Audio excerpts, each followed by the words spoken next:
Welcome to Valencia, España. So, hola amigos, amigas. We're here in Valencia, España, which is 2 hours away from London.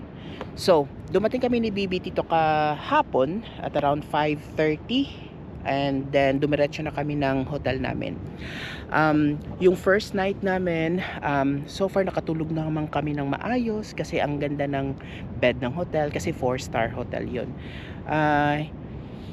Hindi naman siya kamahalan, 60 pounds per night. So, kumpara sa ibang hotel, aabot ng 100 yun. So, today, ito yung first day namin dito sa Valencia, España, and nagtutour lang kami dito sa beach nila. Tapos, hindi ko alam kung anong gagawin namin ni Bibi later on. Siguro lalakad-lakad lang kami. So, kung napansin niyo guys, dito sa beach nila, sobrang lawak. Wala gaanong tao kasi winter ngayon dito guys. Which is, gustong-gusto ko kasi nga hindi siya crowded. Tapos, yung temperatura dito ngayon sa Valencia, España is 15 degrees Celsius. So, hindi siya kasing lamig para sa London. So, ayan guys. So, babalitaan ko na lang kayo later on kung anong gagawin namin. Sana makahanap kami ng magandang paella restaurant.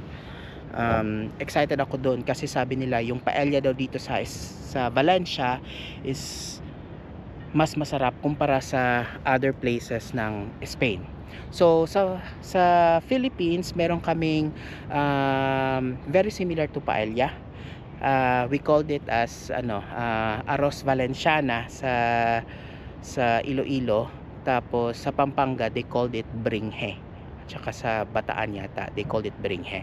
So I'm quite excited na matikman ko yung original paella dito sa Valencia, España. So see ya later guys. Bye.